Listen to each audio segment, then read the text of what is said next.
Hello दोस्तों, आज हम इस वीडियो में स्वतंत्रता दिवस पर बहुत ही आसान शब्दों में भाषण लिखेंगे। तो चलिए शुरू करते हैं।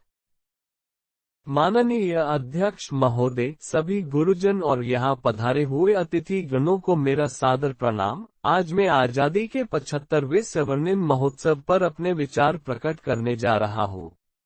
हम भारतीय प्रत्येक वर्ष 15 अगस्त के दिन हमारा आजादी का जश्न मनाते हैं। लेकिन हम जिस खुली हवा में चैन की सांस ले रहे हैं उसके लिए हमारे कई वीरों ने अपने प्राणों का बलिदान दिया है। हमें आजादी दिलाने में महापुरुषों, क्रांतिकारियों, स्वतंत्रता सेनानियों, समाज सुधारकों, लेखकों, कृषकों, मजदूरों, राजनेताओं आदि ने अपना अविस्मरणीय योगदान दिया है। उन सभी लोगों के बलिदान को याद करने तथा प्रत्येक नागरिक के अंदर मातृभूमि के प्रति समर्पण जगाने के लिए ही हम आजादी की अमिट चेतना लोगों के मन में जगाना चाहते हैं। इस आजादी को प्राप्त करने में हमने अपने कई वीरों जैसे भगत सिंह, राजगुरु, सुखदेव, चंद्रशेखर आजाद, सुभाष चंद्र बोस आदि का बलिदान दिया है। देश उनकी शहादत को हमेशा याद रखेगा। हम सदैव अपनी संप्रभुता के लिए अपने प्राणों की आहुति देने को तैयार रहेंगे। लेकिन अब मैं उस समय की बात कर रहा हूँ जिस समय से आजादी की कल्पना हमारे मन में उठी। ये वही समय था जब 1857 की क्रांति हुई थी और इस क्रांति का पहला शहीद सिपाही मंगल पांडे थे। उन्होंने ही पहली बार लोगों के मन में अपने हकों के लिए लड़ाई लड़ने की बात की। उसके बाद 1857 की क्रांति हुई जिसमें पहली बार भारतीयों के मन में ये एहसास हुआ कि वे किसी के गुलाम नहीं है और किसी दूसरे व्यक्ति को उन पर शासन करने का कोई अधिकार नहीं है।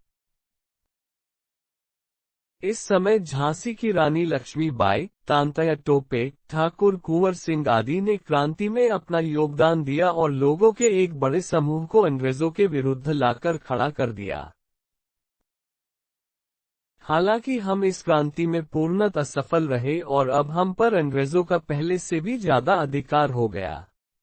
किंतु इस क्रांति ने कहीं न कहीं देशवासियों के मन में आजादी का बीज बो दिया था जो अब धीरे धीरे अंकुरित हो रहा था। अब धीरे धीरे समय बदला और कुछ विदेशी क्रांतियां विचारक हमारे देशवासियों के संपर्क में आए जिसने एक बार फिर आजादी की लड़ाई शुरू कर दी।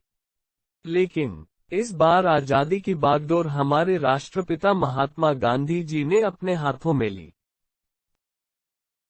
महात्मा गांधी जी जिनको देखने मात्र के लिए लाखों लोगों की भीड़ उमड़ जाती थी।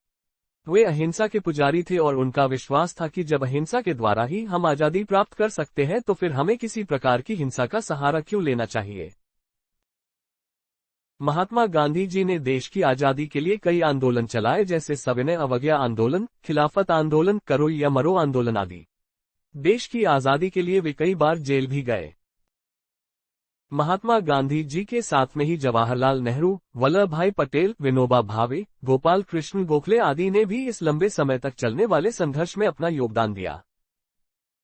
हालांकि आंदोलन के इस दौर में हमने जलियांवाला बाग हत्याकांड की दुखद घटना भी देखी है, जिससे पता चलता है कि आंदोलनकारियों पर अंग्रेज सरकार किस प्रकार दमन करती थी। पहली बार 26 जनवरी 1930 को हमने रावी नदी के तट पर तिरंगा झंडा फहराया। सभी देशवासियों के लिए एक झंडे के नीचे खड़ा होना वास्तव में गौरवान्वित कर देने वाली बात है।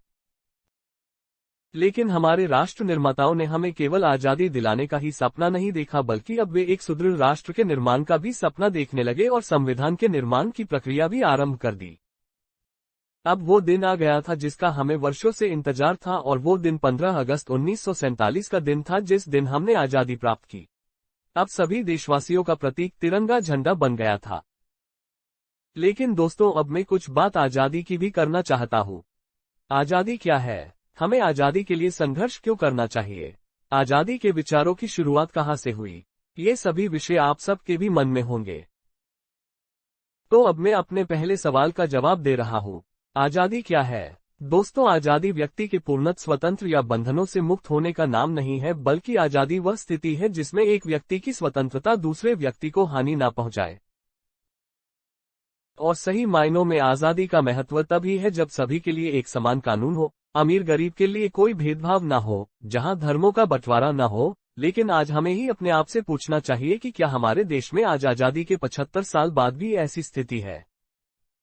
अब आप सभी को मेरे दूसरे सवाल का जवाब मिल गया होगा कि हमें आजादी के लिए संघर्ष क्यों करना चाहिए। बाल गंगाधर तिलक ने भी कहा था कि स्वराज्य मेरा जन्मसिद्ध अधिकार है और मैं इसे लेकर ही रहूंगा। अब मैं अपने तीसरे सवाल की ओर चलता हूं कि आजादी के विचारों की शुरुआत कहां से हुई है। वास्तव में ये बता पाना मुश्किल कार्य है, किंतु 1215 में इंग्लैंड में कुछ नियम बनाए गए थे। इसके बाद 1789 में फ्रांस की क्रांति हुई और उसके बाद अमेरिकी स्वतंत्रता संग्राम ने विश्व पटल पर आजादी की विचारधाराओं को लाकर खड़ा कर दिया। आजादी के बारे में एक लेखक ने कहा है कि हे आजादी, तेरे नाम पर कितने युद्ध लड़े गए, तूने कितने लोगों की जान ले ली, लेकिन फिर भी तेरा ये सिलसिला खत्म नहीं हो रहा है। हमारे देश का एक प्रसिद्ध गीत सरफरोशी की तमन्ना अब हमारे दिल में है, देखना है कितना जोर बाजुए कातिल में है, अवश्य ही लोगों के मन में स्वराज्य की भावना जगा देता है। हमारी सरकार ने आजादी के स्वर्णिम 75वें महोत्सव पर को हर घर तिरंगा योजना चलाई है। हम उसको न केवल पूर्ण करेंगे बल्कि हर देशवासियों के मन में स्वराज्य की ज्योत जला देंगे। अब मैं आप सब से विदा लेने की अनुमति चाहूंगा। जय हिंद, जय भारत। स्वतंत्रता दिवस पर एक अच्छा भाषण कैसे दे, इस विषय पर हम जल्द ही वीडियो लाने जा रहे हैं। वीडियो देखने के लिए हमारे चैनल को सब्सक्राइब करें और बेल आइकन को प्रेस करें।